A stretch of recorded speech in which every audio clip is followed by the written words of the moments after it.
Huge show today. We'll preview Additional Attack 2.5 and Mahiro Kiryu's homecoming show, review Autumn Victory in Shinjuku where we saw preview matches, next-gen tournament matches, Ironman title matches. We also have some match announcements and excursions to talk about, and an early happy birthday to Miu Watanabe. All that and more coming up on the Tokyo Joshi Pod. Stay tuned.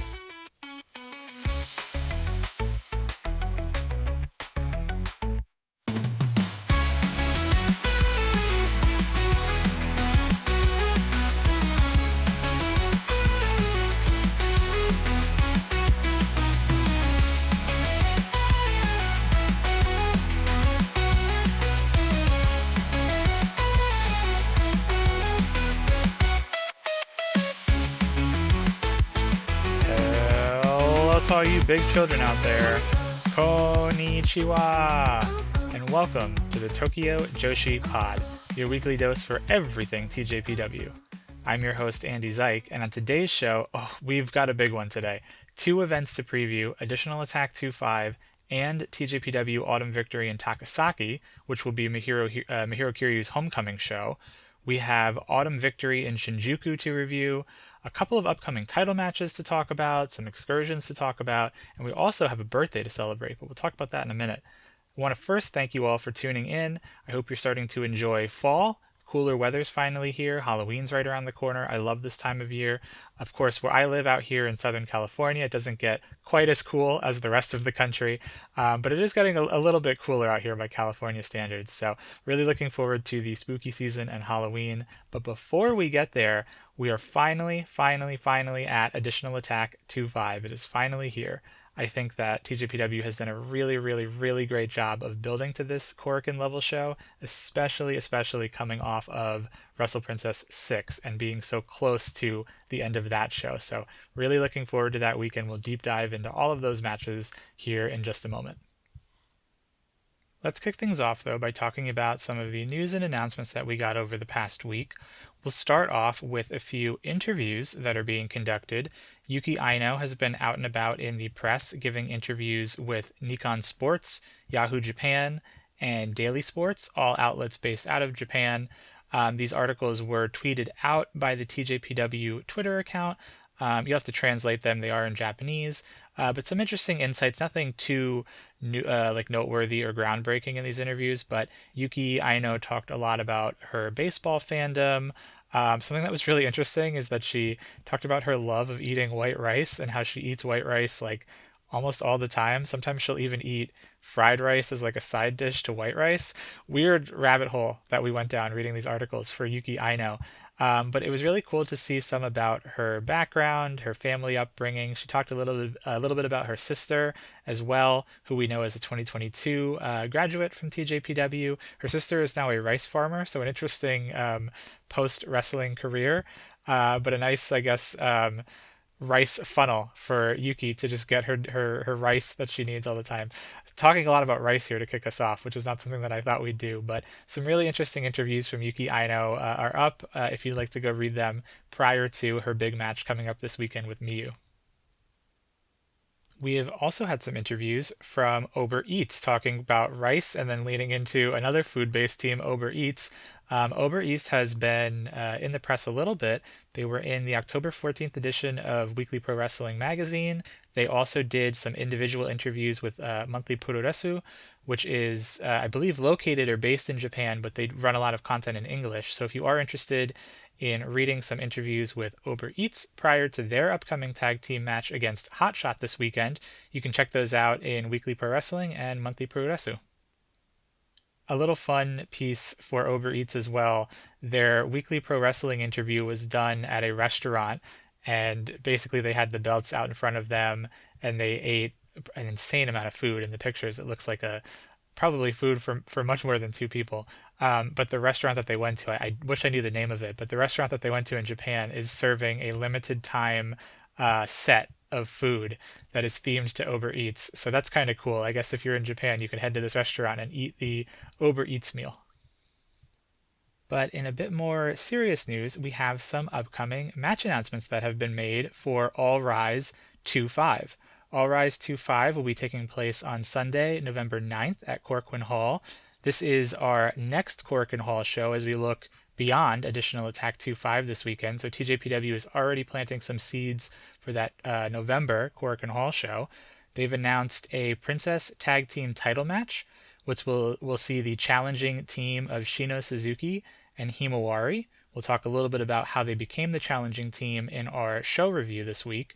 But Shino Suzuki and Himawari will be taking on the winners of the tag team title match this weekend, either Hotshot or Uber Eats.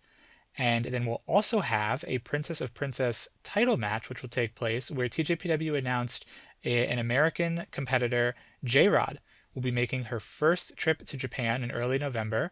She will be facing off against whoever wins this weekend's Princess of Princess title match between Miu Watanabe and Yuki Aino. But really cool to see J-Rod. J-Rod is known as the ultimate athlete. She's done a lot of work on the independent scene here in the States. I think I've seen her live. I can't recall now, but I know she's worked quite a bit.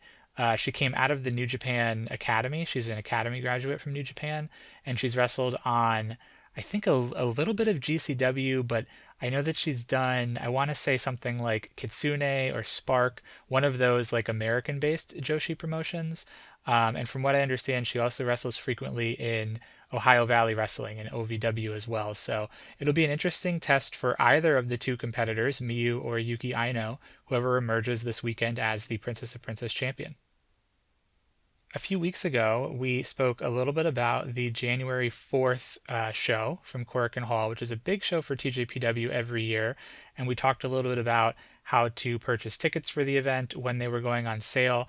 Again, that first week of January is like a very, very busy wrestling weekend in Japan. A lot of foreigners travel into the country.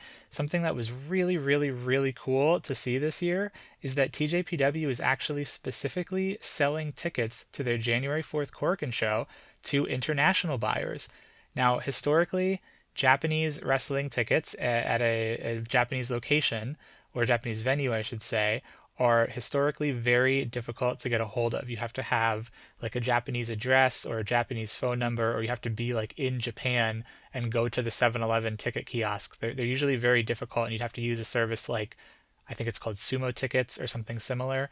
But TJPW announced that you can purchase tickets for this January 4th show directly from TJPW or from Cyberfight. I believe it's the first time that they're doing this, but it's really interesting to see them do this after they had such a huge success with their American trip in Texas, in Las Vegas this year. So maybe they're capitalizing on the interest from the American fan base. And of course, they know a lot of foreign wrestling fans will be in the country during this first weekend of January. But how do you buy these, I guess, is what you're waiting for.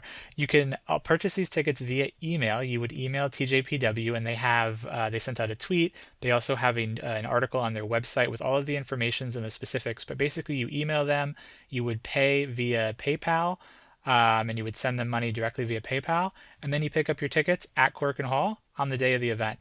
So really cool to see this. I wonder if TJPW will continue to do this for some of their bigger arena shows throughout the year.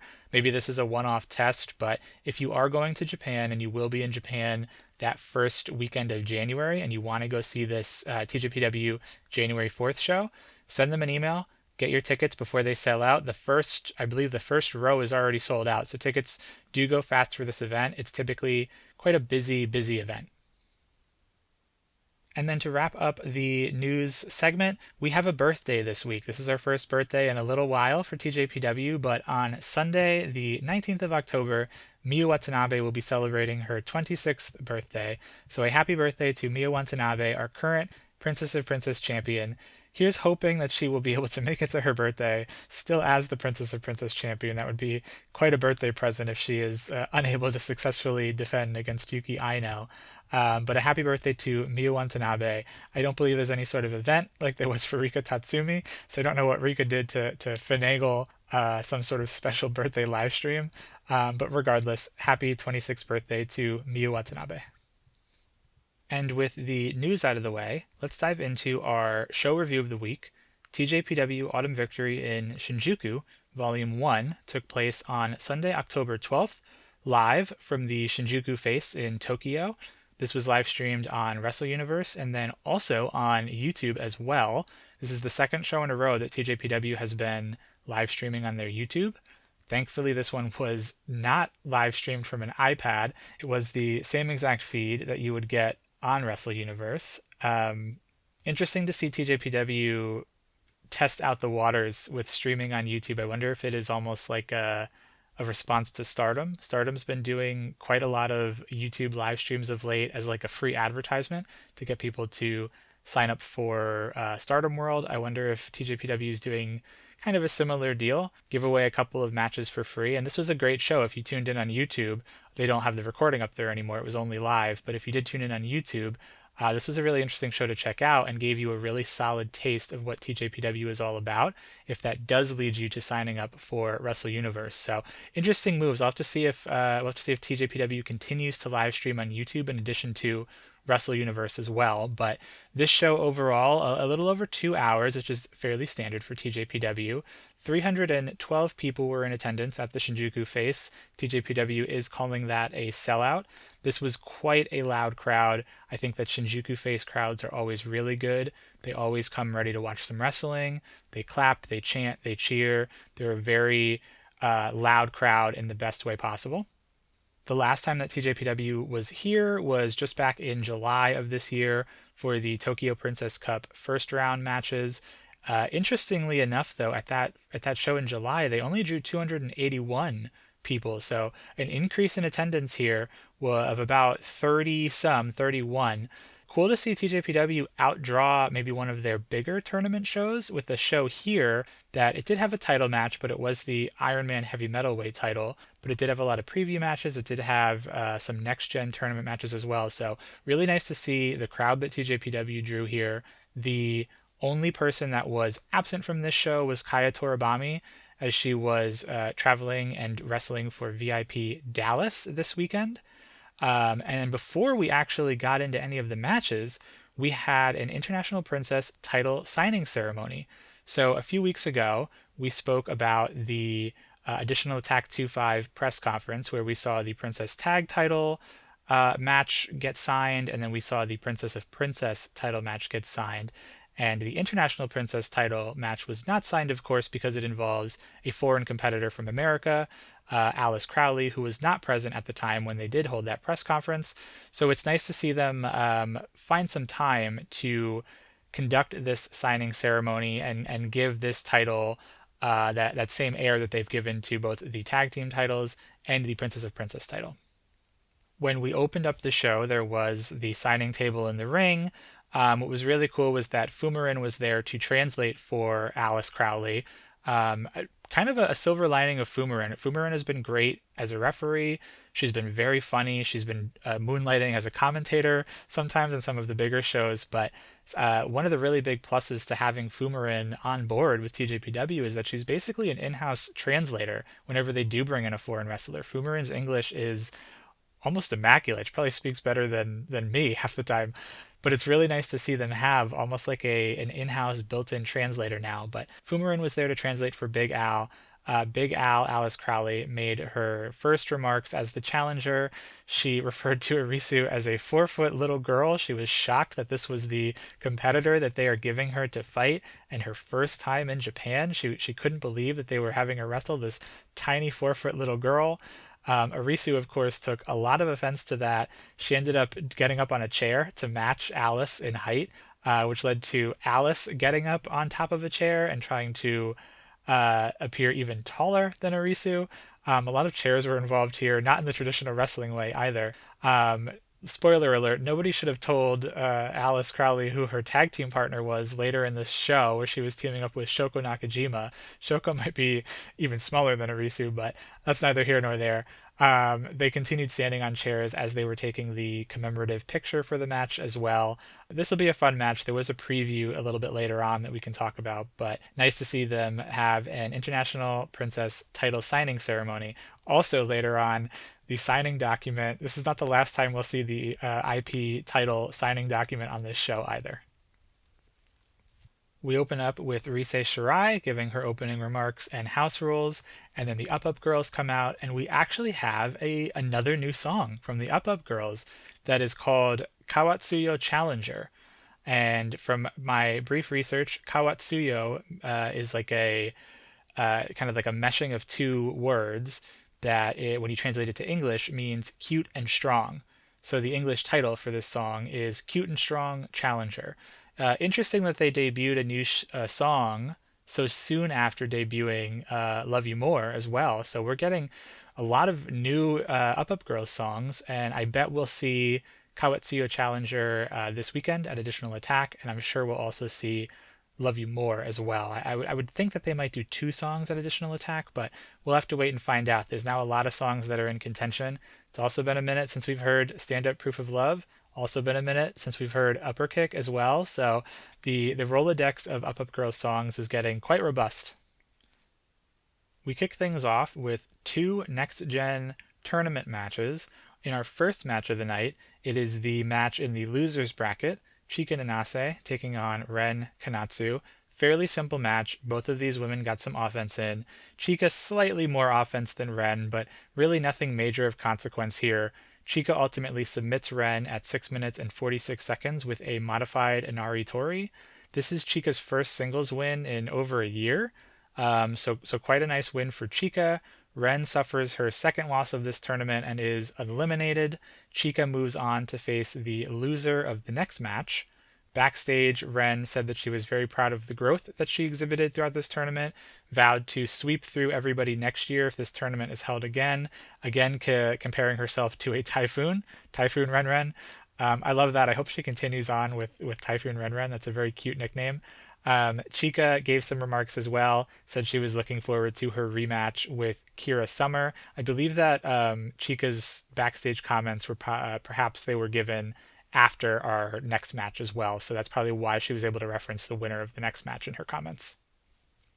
Which is a great segue to our second match, the Next Gen Tournament winners bracket match between Uda Takami and Kira Summer. Uda kept trying to use her speed to evade Kira, but Kira was just much too big, much too strong for Uda. She had an answer for everything she gave her. Uda had a few hope spots throughout this match. She kept trying to lock in that koala clutch, I believe, 2 or 3 times, but Kira was just able to overpower everything that Uda was throwing at her. But Uda just wouldn't die in this match. There was a really nice sequence at the end where Kira picked up Uda for the Samoan drop, but Uda was able to muscle her way out of it and kind of wiggle down to the side of Kira, put the koala clutch on, and submit Kira at 8 minutes and 14 seconds. So back-to-back wins for Uda Takami, her first 2 singles matches of her career, or singles victories of her career. Kira will now move down into the losers bracket to face Chika Nanase in a loser goes home match, and then Uda will await the winner of that match, and I believe Uda's match won't be for a few weeks now. After this match, Uda and Kira shook hands. I wonder if this is like a tease, maybe a preview of what the finals will look like, perhaps. Backstage, Uda celebrated her victory, promised to win the whole tournament, and then Kira mentioned that she wanted to beat Chika and meet up with Uda again in the finals and have her rematch, get her revenge. The third match of the night, a tag team match with the team of Rika Tatsumi and Mifu Ishida, taking on the team of Himawari and Shino Suzuki. Shino and Rika started us off. Shino actually did a modified version of her turnbuckle tour guide spot, which was actually really funny. She had Himawari in the ring with her. Rika Tatsumi was prone in the corner, and she gave Himawari a tour of Rika prone in the corner. It was quite funny, quite a cute modification of her tour guide spot. Of course, Rika's spirit was crushed by this. I think Shino said that she gained weight or something. So Rika was very upset by that comment. Mifu Ishida came in to do some cheerleading to psych her up.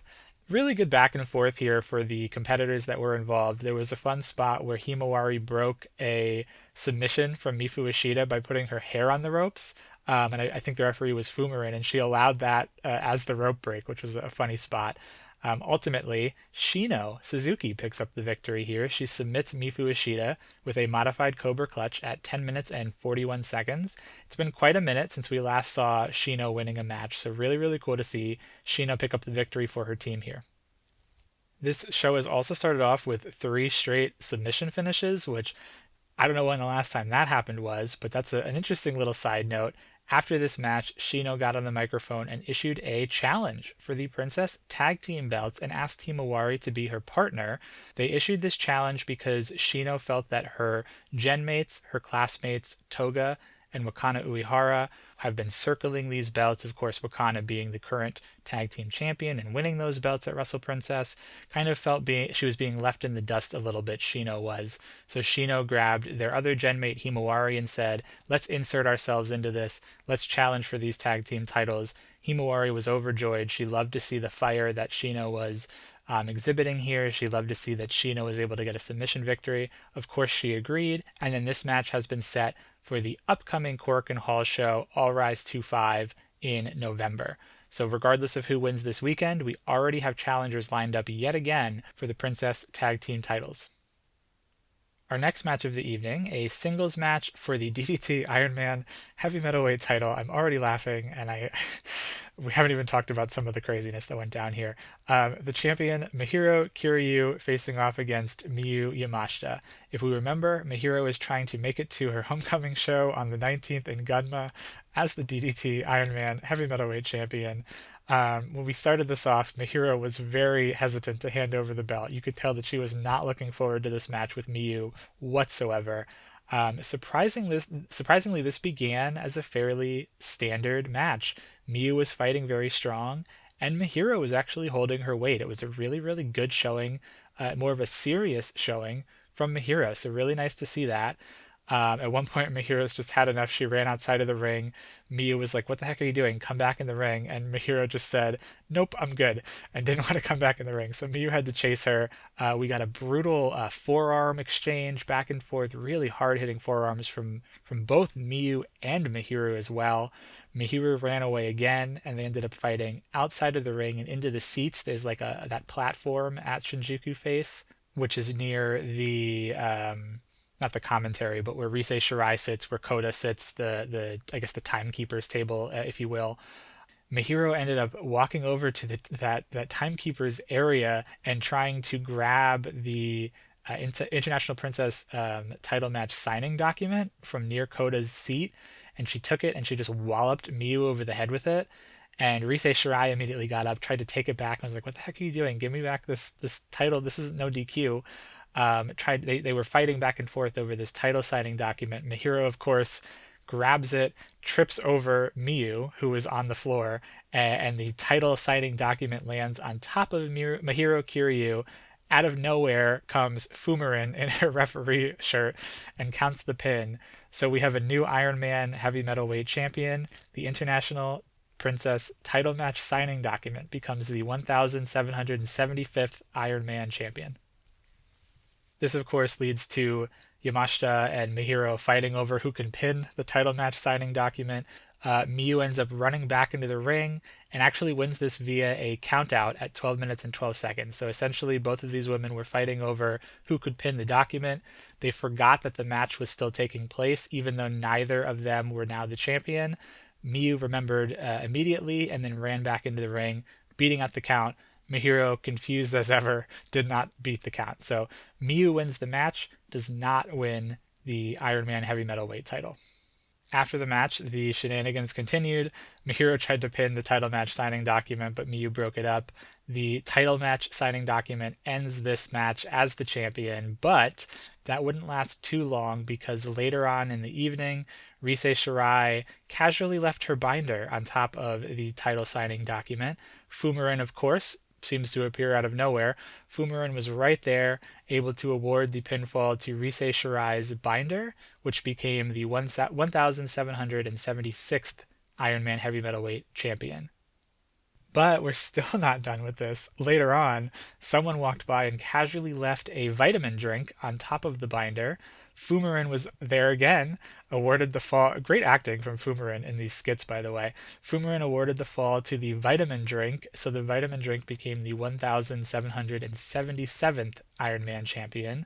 Mahiro sees that the vitamin drink is the current champion, grabs it, and just chugs this drink down. It was such a slog for her to get through this. She was in so much pain drinking this vitamin drink. She was in so much pain that even the cameraman was chuckling at her. which is probably one of the funniest parts of these backstage skits, all of which are on the TJPW Twitter account, by the way. But once Mahiro consumed the entire vitamin drink, Fumirin had no other choice but to award Mahiro Kiryu the DDT Ironman Heavymetalweight title, becoming the 1,778th champion. So Mahiro took another little side quest along the way to Gunma, but she is still on track to reach that Gunma homecoming show as the Ironman Heavymetalweight champion. So congrats to Mahiro. She's somehow, by hook or by crook, pulling it out.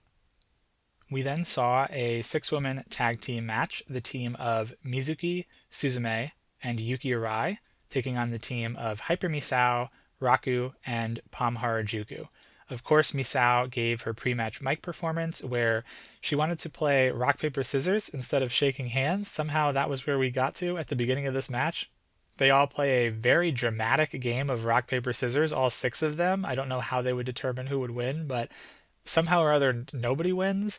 This ultimately ends with Hyper Misao spraying Mizuki in the face with the cold spray, and we get off to the races here with this match. Mizuki takes the Den Den Daiko from Palm, also the Oyasumi Express from, actually all 3 of these women ended up doing the Oyasumi Express on Mizuki. She also takes a stink face from Palm, and the sleep mask from Raku is put on her head. Something that's really, really nice about Mizuki is that not only is she one of the best workers in the company, former multi-time Princess of Princess champion, but she is not above selling for the likes of Raku and Palm, more of the comedy wrestlers. She is really willing to insert herself into this insanity, despite how good she is between the ropes. From there, we head in a more serious direction with Suzumi coming in to face Hyper Misao. Arai tags in for a little bit as well, has some nice offense. Of course, with this being a 6-woman tag team match, things ultimately break down. Palm decides to bring back the idea of rock, paper, scissors. Mizuki ends up hitting Palm Harajuku with Palm's shoe and then throws it away as Mizuki does, ultimately pinning Palm with a cutie special at 9 minutes and 55 seconds. And for the last 2 matches of the show, we have 2 preview matches. Our first, a tag team match between Arisu Endo and Haru Kazushiro, taking on the team of Shoko Nakajima and Big Al, Alice Crowley. This is our first International Princess preview match for Additional Attack 2-5. Big Al jumps and attacks Arisu during Arisu's announcement call. They end up fighting to the outside briefly. There's a really nice back and forth between Shoko Nakajima and Arisu. Maybe we'll see a title match challenge there. I don't know if Shoko is a little bit too far beyond the IP title, but regardless, they had a really nice interaction. Would like to see a singles match there. Also, Haru Kazushiro. Haru had a really nice back and forth with Shoko. Would not be opposed to seeing a singles match there either. Alice then tags in, absolutely abuses Haru for the majority of the rest of this match.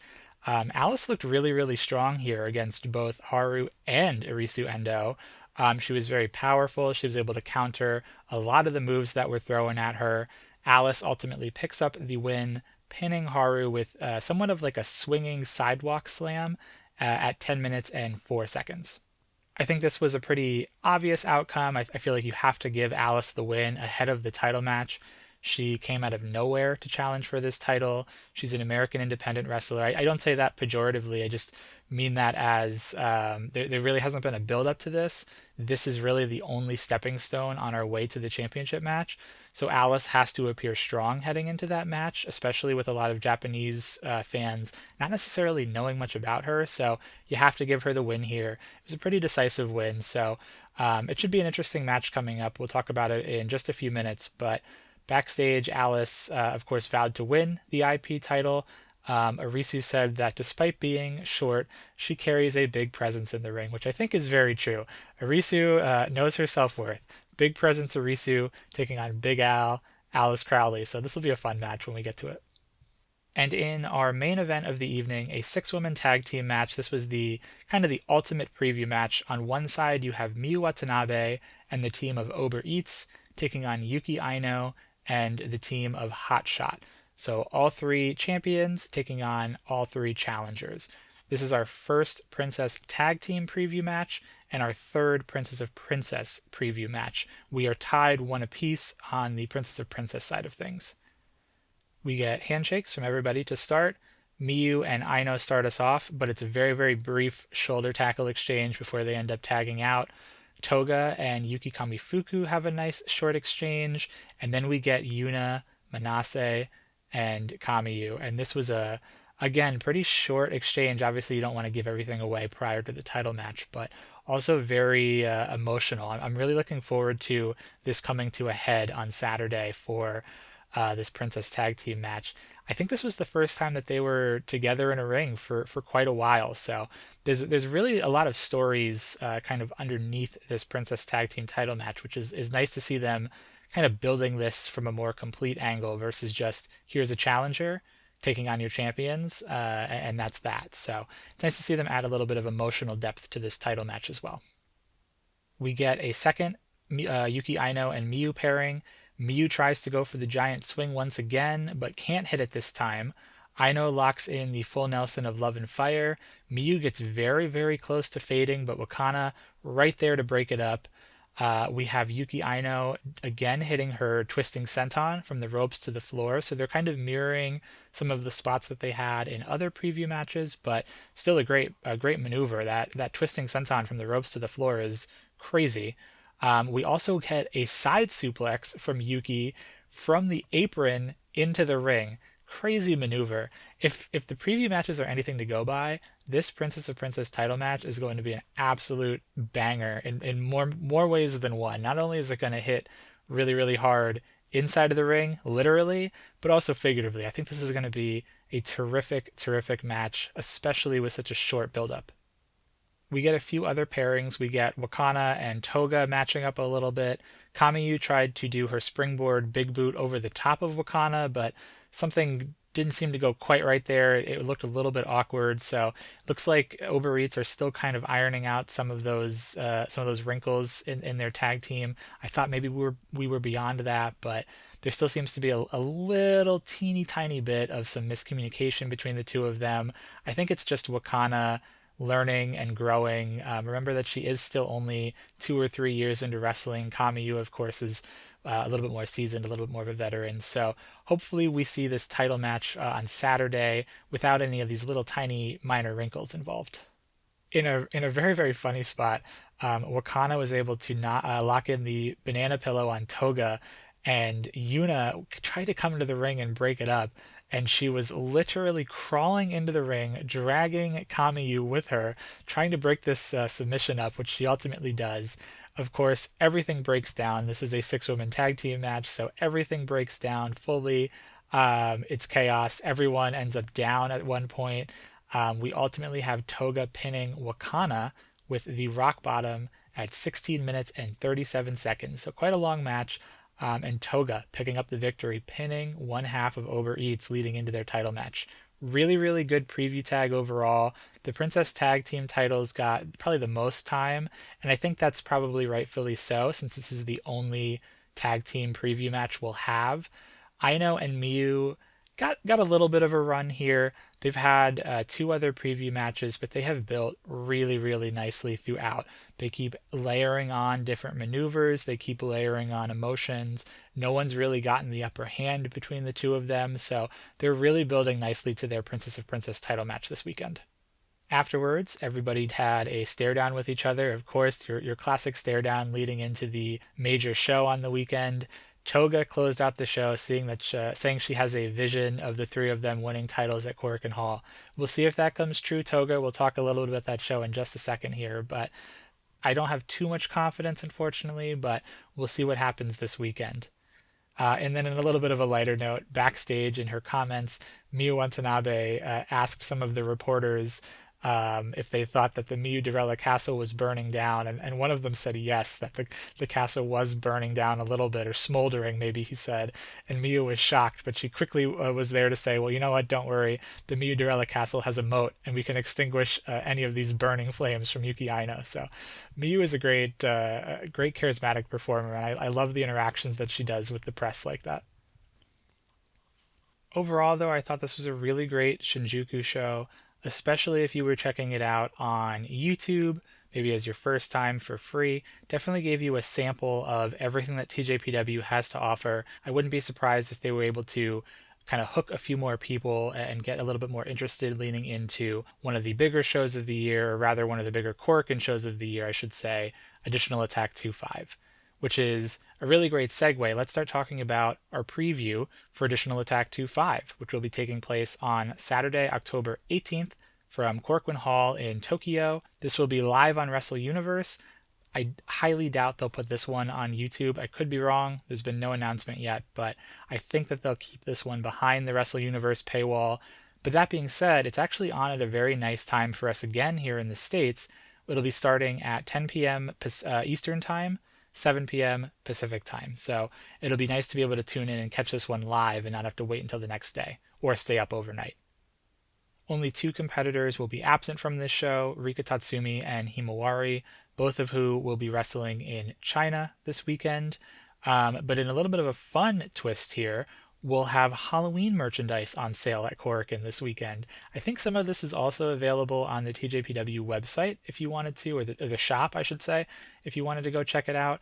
I know that the portraits, the Halloween portraits, were being sold because those are what they were autographing on the YouTube live streams, the autograph live streams.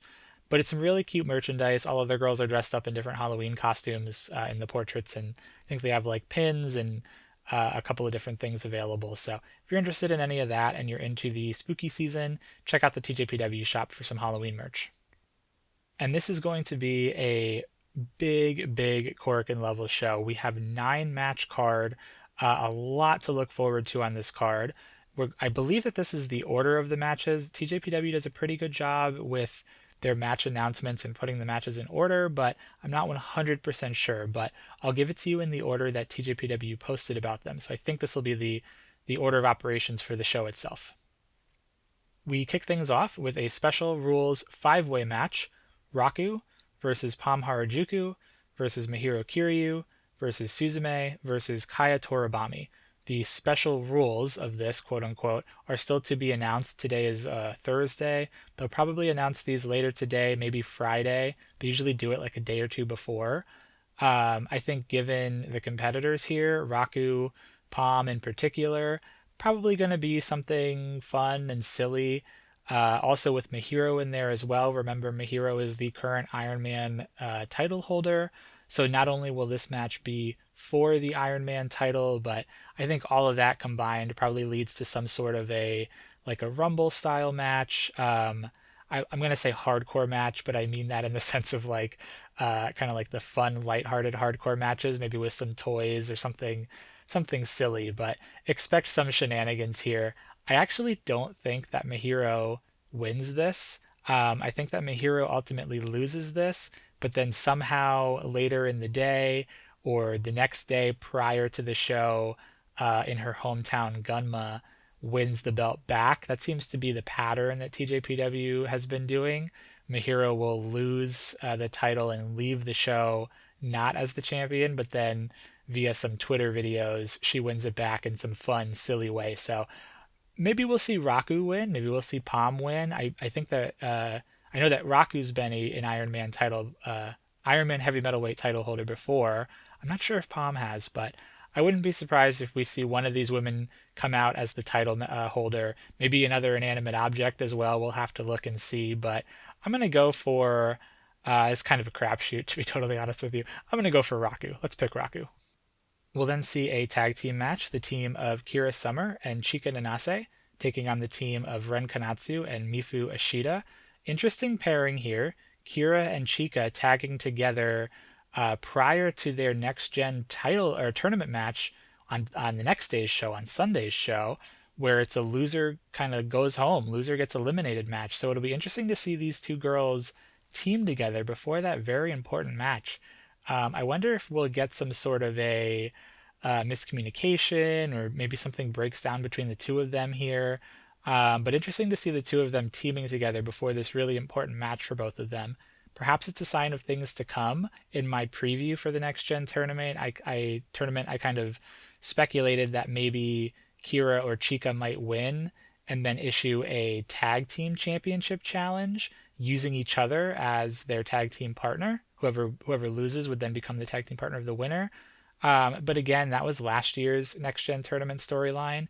It would be a little odd if they repeated the exact same thing, but this kind of, I don't know, it plants a seed here that we might see these two teaming together in the future.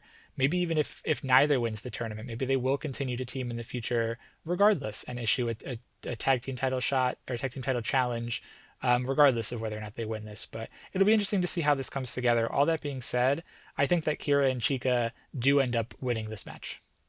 We then have a series of 3 singles matches, which are being called Level Up Trial Matches. Basically, a young competitor taking on one of the veterans of TJPW, almost in like a prove it style match as we lead into Grand Princess. That's kind of the I know we have a long runway before we get to Grand Princess, but that's kind of the angle that TJPW is promoting these as. In the first match, we'll have Shoko Nakajima taking on Uda Takami. First time singles match between the two women here. They did have a 3-way match with Himawari not too long ago at Nao Kakuta's graduation show, but first time meeting up in a singles capacity. I think this is going to be a very high-speed style match. Uda has been on an absolute roll of late, winning her last 2 singles matches in the Next Gen tournament. She is really being positioned very strongly in that tournament. When I look at these 3 matches kind of collectively, I think I would be really surprised to see none of the younger women pick up a victory, maybe even in like a fluke way or a shock pin way. I think if any of the 3, and we'll talk about the other 2 in a minute here, but I think if any of the 3 kind of younger generation women have a shot at picking up a victory, it might be Uda Takami, just given her momentum that she has right now. I don't know how. I can't really see Shoko tapping out to the koala clutch, but I'm gonna roll the dice here. I'm gonna say that Uda Takami picks up a victory here over Shoko. Then we'll see Haru Kazushiro taking on Mizuki, a first-time singles match there as well, and then Miu Yamashita taking on Shino Suzuki, also a first-time singles match. Between those 2 matches, I have a tougher time buying that Haru can beat Mizuki or that Shino can beat Miu. I think that Mizuki is going to beat Haru pretty handily. Shino and Miu could be interesting. Shino, of course, has that upcoming tag team title match now, so maybe they want to keep her strong. Maybe they're telling like an underdog story with her. Maybe she gets like a shock pin upset on Miu Yamashita. That's happened a few times with Miu Yamashita where she gets pinned by a junior or more of a comedy wrestler in like a shock moment. Take a look at just last week with Mahiro Kiryu rolling her up and winning back the Ironman title. So maybe that happens, but I'm going to go ahead and pick the safe bet and pick Miu Yamashita and have my only younger gen winner be Uda Takami in that first match. But this is an interesting concept. We'll see how this comes together, and we'll see just how many of the younger gen mates can get victories over some of their senpais. We then get another singles match, also a first-time singles match. This one is actually being promoted as a first-time singles match between Yuki Arai and Hyper Misao. I think this is going to be a really good match. There's probably going to be some shenanigans in there. Of course, it's Hyper Misao. We know she has the cold spray. Maybe we'll get a Hyper Misao mobile appearance here with the bicycle. Could be. She usually busts that out at Korakuen Hall, but interesting. These 2 have been around in the company for quite some time. Obviously, Misao for a little bit longer than Arai, but interesting that they've never crossed paths one-on-one. So looking forward to this match. I think ultimately Yuki Arai beats Hyper Misao, though. And in our first of 3 championship matches, the International Princess Championship is on the line between the champion, Arisu Endo, taking on the challenger, Big Al, Alice Crowley from the States. This is the Battle of the Alices.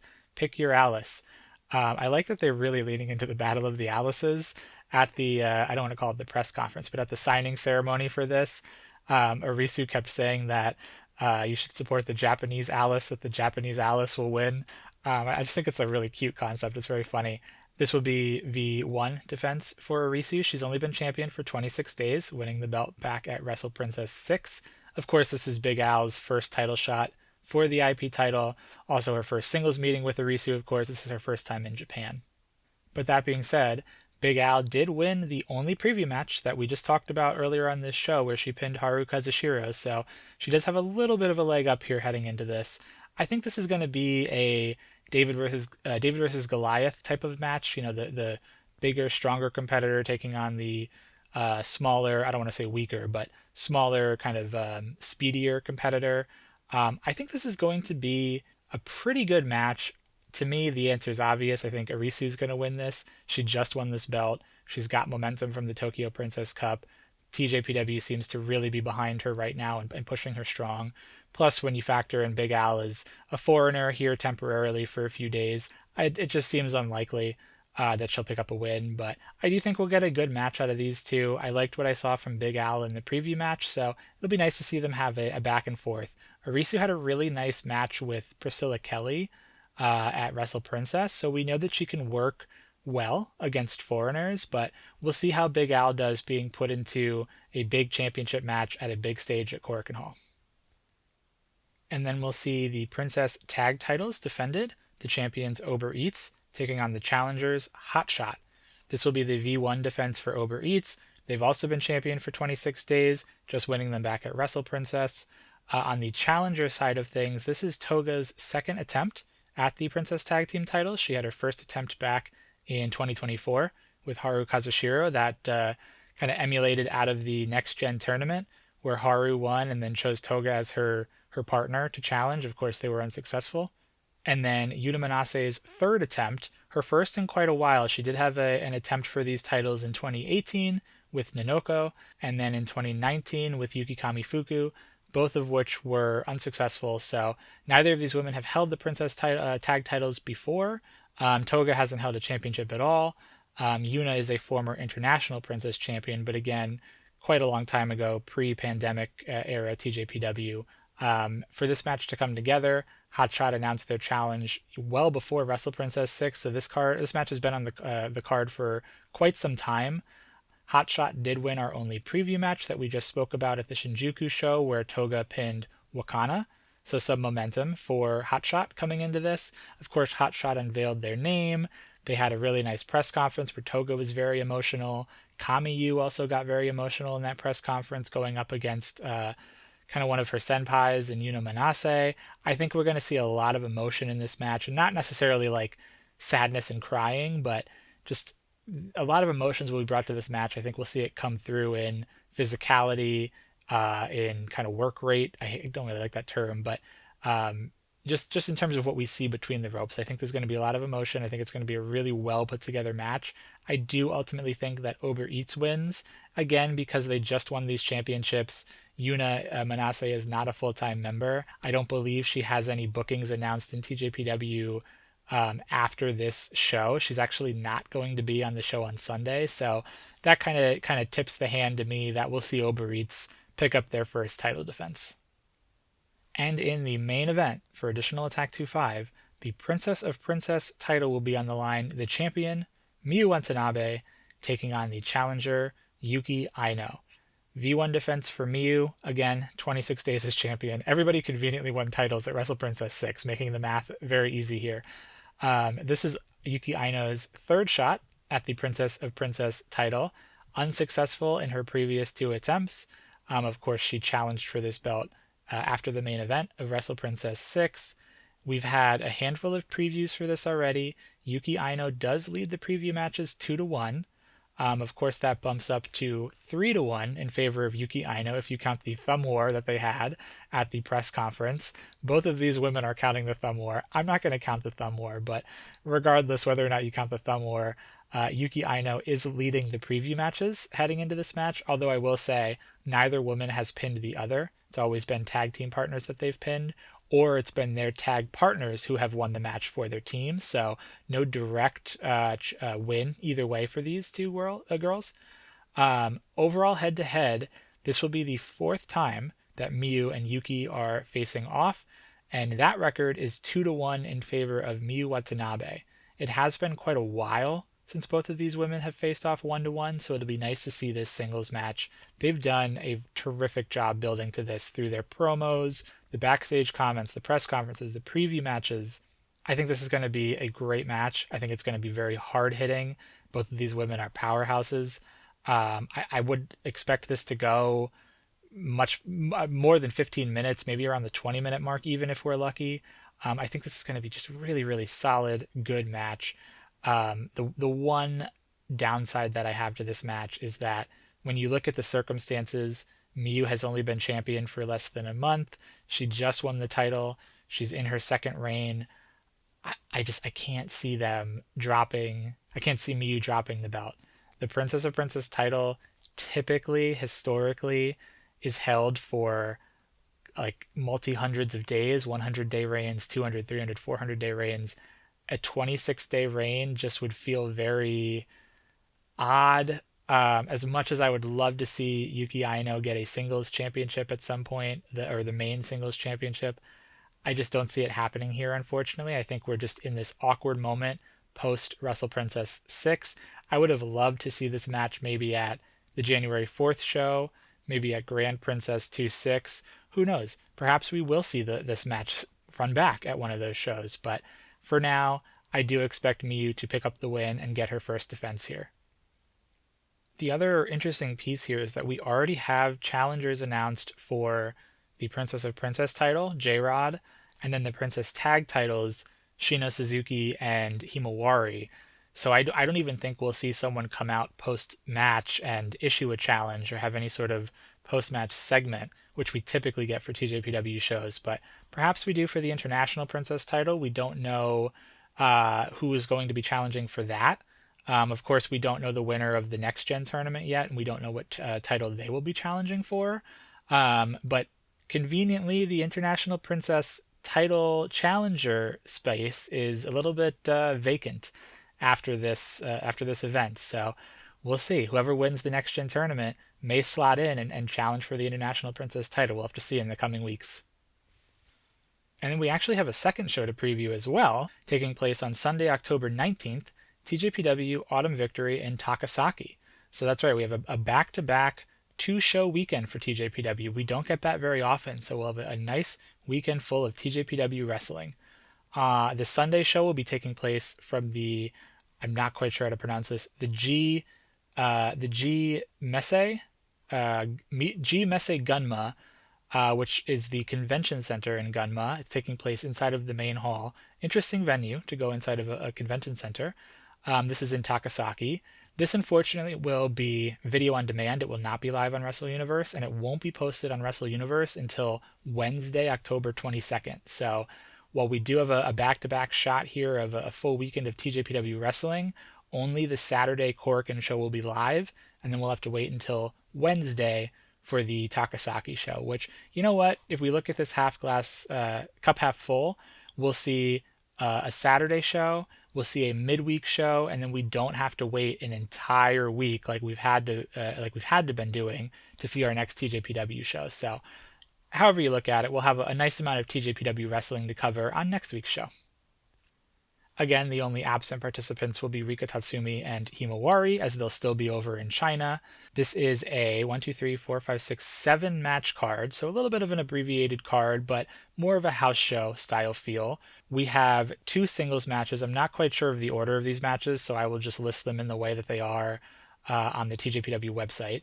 2 singles matches, Ren Kanatsu taking on Toga, and then Miu Watanabe taking on Mifu Ashita. This is going to be Miu's birthday, Sunday, October 19th, Miu Watanabe's birthday. So she's having a match on her birthday against Mifu Ashita. I think it's safe to bet that Miu Watanabe picks up the win, regardless of if she's still the Princess of Princess champion or not. But a happy birthday again to Miu Watanabe. We also have a 6-woman tag, the team of Ober Eats and Kaya Toribami, taking on the weird collection of people, Big Al Alice Crowley, Uda Takami, and Yuki Arai. Quite the mismatch of different competitors on that team. And then we'll have 3 tag team matches, Arisu Endo and Shino Suzuki taking on the team of Haru Kazushiro and Mizuki. We'll have Kiraku Kiyomi taking on the team of Raku and Yuki Aino. Maybe new champion Yuki Aino, potentially. We'll see. And then Miu Yamashita and Pam Harajuku taking on Mahiro Kiryu and Suzume. This is Mahiro's homecoming match. We'll see if it's for the DDT title or not. Who knows? We'll see what happens on Saturday with that belt. But remember, Mahiro is trying to make it to this show. She has made it her one goal, make it to Gunma as the DDT Ironman Heavymetalweight champion. I would be really surprised if TJPW just pulls the rug out from under all of us and from her and doesn't let her make it to this show as the champion. It'd be kind of a slap in the face to Mahiro. So I do think Mahiro ultimately heads into this show as the Ironman Heavymetalweight champion. Does she leave the show as the champion? Who knows? I think she's in for a rough weekend, a lot of ups and downs with that belt. I'm not sure if this is going to be the semifinal or the main event. I would think it would be the main event, because a lot of times the homecoming shows, whose ever homecoming it is typically in the main event because they throw streamers and they get to talk to the crowd afterwards. But the way that Tej is listing these matches, the next gen tournament losers match is following the tag team match. So we'll see what the match order is. But in that next gen tournament match that we have, we are in the losers bracket. Kira Summer taking on Chika Nanase. The loser of this match will be eliminated from the tournament. The winner moves on to face Uda Takami on the 26th of October in Ryogoku. Not at the Kokugikan, just in Ryogoku, a house show in Ryogoku. This is interesting. Kira beat Chika in the first round. Chika was able to survive to set up this rematch between the two of them. In my preview of the next gen tournament, I had this scenario playing out, albeit I had Chika in the winner's bracket and then Kira coming from behind, so just flip the competitors. But it's an interesting storyline. We'll see who emerges victorious here. I'm going to go with Kira just to set up the rematch with Uda Takami. They've already been talking a little bit about that, whereas Chika's just been talking about facing off against Kira in this round. You could probably interpret that the other way as well, that Kira is overlooking her opponent, but regardless, could be a coin flip. But I'm going to go ahead and go with Kira Summer. And if all of that wasn't enough TJPW wrestling for you, we have a couple of excursions to touch on. Before we get there, I want to briefly mention one graduate slash alumni here, Mirai. Mirai has officially left Marigold as of this previous weekend. She's already appeared on JTO, Taka Michinoku's promotion, Just Tap Out. And she has a couple of matches scheduled for, I believe they're in November, if I'm not mistaken. So it looks like, just based on some of these early appearances here, that Mirai is going freelance. That seems to be the early theory here. So we'll see. Maybe that means Mirai comes back into TJPW and issues a challenge for the Princess of Princess title against whoever wins that match. I know we have J-Rod kind of loading and on deck, but would be interesting to see Mirai make an appearance back in TJPW. I think if she is actually a freelancer now, that's very much on the table. I think we do see that. So we'll keep tabs on Mirai as she continues on her potential freelance path here. And then two excursions to talk about, one that's already taken place, one that's upcoming. Last Friday, on the 10th of October, at a Dallas-based promotion called VIP Wrestling, a show was held called VIP Setting the Bar 11, where we saw a VIP women's title match, which had the champion Maya World in a three-way match against Vert Vixen and Kaya Toribami. Kaya Toribami took a brief trip over to Dallas last week to fight for this Dallas-based promotion, VIP Wrestling. I'm not too familiar with VIP Wrestling. I have not heard of them before. I haven't had a chance to see this match. I don't know how you would watch this match, so I'll have to do a little bit of research and see if this match is accessible and how accessible it is to watch. I do know the result, so I will say it here. So spoiler alerts for this match if you're really interested in seeing it. Vert Vixen won and became the new champion.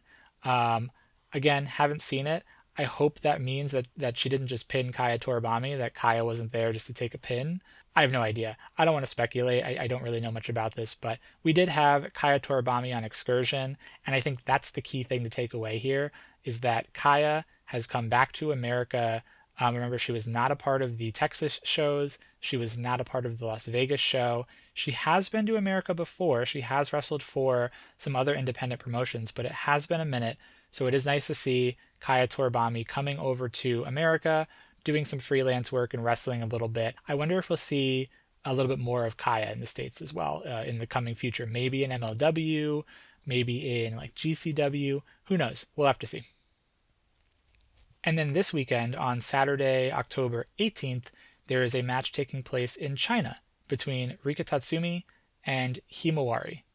And I don't know if this is going to be watchable. I don't know how or where you watch this match. I don't even know the name of the show, to be quite honest with you. There is a poster for it, but the poster is primarily in, I think it's in Japanese, but the promotion, of course, is in Chinese, and it's a little hard to make out. So I'm not sure if this will be streamed anywhere or accessible, but next week I'm sure we'll know the winner and we can talk a little bit about this match that took place in China. I believe they're facing off against each other. I'm also not too sure about that, but we'll check in on this next week. Unfortunately, these two women are missing the additional attack show, but if it leads to some more exposure for TJPW in countries outside of Japan, I think that's great. And if it gives these women a chance to travel to other countries, maybe to places they have not been before or return to places they have been, I think that's the ultimate takeaway here. So 2 excursions. We can talk more about them next week if we're able to find the Dallas show and the China show. Whew. And that brings us to the end of this episode. I talked about so much today. I think this is going to be a long one. I definitely need an ice pack and some cold spray after that. On next week's show, we'll review additional Attack 2-5 and the Takasaki show. I'm sure we'll have so much to talk about with all the title matches, Mahiro defending her Ironman title, her homecoming match. We'll also preview the Ryogoku show, which is not taking place at Kokugikan, but it will have the finals of the Next Gen tournament. I hope you enjoyed the show today. If you did, you can subscribe wherever you get your podcasts so you don't miss any future episodes. You can follow us at Tokyo Joshi Pod on Instagram, TikTok, and X. If you want to shoot us an email, you can do that, tokyojoshipod@gmail.com. But above all else, remember to keep your hearts burning, stay magical, my friends, and we'll see you next week on the Tokyo Joshi Pod.